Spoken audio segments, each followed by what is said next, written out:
প্রায় 5টি মন্ত্রণালয়ের নথি পুড়ে গেছে। এর মধ্যে আমাদের ডাক টেলিযোগাযোগ বিভাগ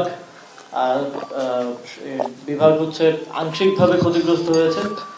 শ্রম ও কর্মসংস্থান মন্ত্রণালয় ক্ষতিগ্রস্ত হয়েছে।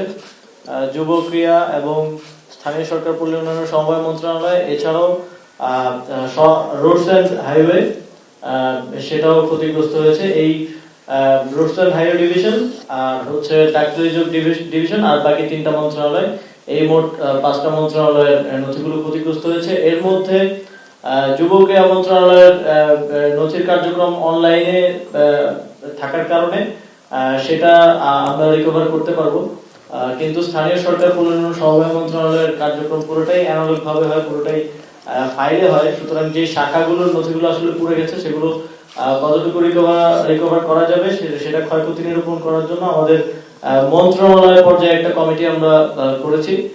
সেই কমিটি কাজ করে একটা রিপোর্ট প্রদান করলে আমরা বুঝতে পারবো যে আসলে আমাদের কত কি পরিমাণ ক্ষয়ক্ষতি হয়েছে, কোনটা রিকভারেবল আর কোনটা রিকভারেবল না।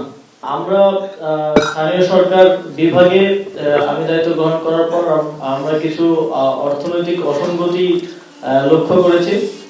বিশেষ করে একটা জেলায়, পিরোজপুর জেলায় যেই বিভিন্ন প্রকল্পের যে বরাদ্দ দেওয়া হতো সেখানকার পিডি সহ সেখানে পুরো একটা কার্টেল করে সেখানে অর্থ লোপাটের প্রাথমিক প্রমাণ আমরা পেয়েছি, এবং এর সাথে সাবেক মুখ্য সচিবেরও প্রাথমিক সম্পৃক্ততার প্রমাণ পাওয়া গিয়েছে।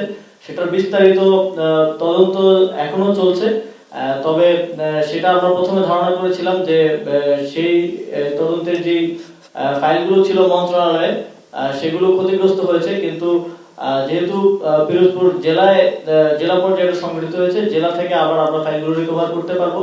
এখন আমাদের তদন্ত কর্মকর্তারা পিরোজপুরে আছেন। তো এই যে অর্থ লোপাটের যে বিষয়টা, এটাকে আমরা রিকভার করে আমাদের তদন্ত কার্যক্রম পরিচালনা করতে পারবো।